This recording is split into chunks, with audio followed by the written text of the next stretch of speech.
TV ನೋಡ್ಕೊಂಡು ಇಷ್ಟೊತ್ತವರೆಗೂ ಕೂರಿಸ್ಬಿಟ್ಟೆ. ನೋಡು, colony ಹುಡುಗರು ಯಾರೂ ಇಲ್ಲ, ಎಲ್ಲರೂ ಹೊಟ್ಟೋಗಿದ್ದಾರೆ. ಪರವಾಗಿಲ್ಲ ಬಿಡಕ್ಕ, ನಾವು ದಿನ ಹೋಗೋ ದಾರಿ ತಾನೇ ಇದು. ಅಕ್ಕ, ಕುಮಾರ್ ಅವ್ರ ಮನೇಲಿ ಟಿವಿ ತರ್ತಾ ಇದ್ದಾರಂತೆ, ನಾವಿನ್ಮೇಲೆ ಅಲ್ಲೇ ನೋಡ್ಬೋದು. ಸಾಯಂಕಾಲ ಮೈದಾನದ ಹತ್ರ ಬಂದು ಬ್ಯಾಗ್ ತಗೊಂಡ್ ಹೋಗ್ತೀನಂದ್ರು, ಪೊಲೀಸ್ ಸ್ಟೇಷನ್ಗೆ ಹೋಗ್ಬಿಟ್ಟು ಬ್ಯಾಗ್ ಕೊಡೋಷ್ಟು ಧೈರ್ಯ ಬಂತನೋ? ಈ ವಯಸ್ಸಿಗೆ ಬಂಗಾರದ ಮನುಷ್ಯ ಆಗ್ಬಿಟ್ಟಿದ್ಯಾನೋ? ಇವನ್ಗಿರೋ ಅಷ್ಟು ಬುದ್ಧಿ ನಮ್ಗಿಲ್ಲ ಅಂತ ಬೂಟ್ ಕಾಲಲ್ಲಿ ಜಾಡ್ಸೋದ್ಬಿಟ್ಟ ಇನ್ಸ್ಪೆಕ್ಟ್ರು. ಏನ ಹೋಗಿ ಹೇಳ್ಬಿಡ್ತೀಯಾ? ಲೇ, ತಮ್ಮನ್ ಮೇಲೆ ಕೈ ಮಾಡಿದ್ರೆ ಅಕ್ಕಂಗ್ ಕೋಪ ಬರುತ್ತೆ. ಅವತ್ ಕಬಡ್ಡಿ ಆಟ ನೋಡಿದ್ವಲ್ಲ, ಇವತ್ತು ಕಬಡ್ಡಿ ಅಂದ್ರೆ ಏನು ಅಂತ ತೋರ್ಸೋಣ. ಕಟ್ಟಾಕ್ರೋಳ್ನ.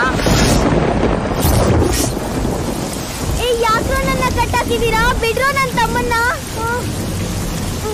ಮಂಜ ಬೇಡ ಮಂಜ, ಓಡೋಗ್ಬಿಡು ಮಂಜ.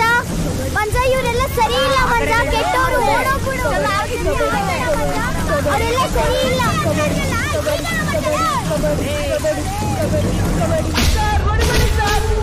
ಅಕ್ಕ ತಮ್ಮ ದೊಡ್ಡ ಕೊಂಡ್ರ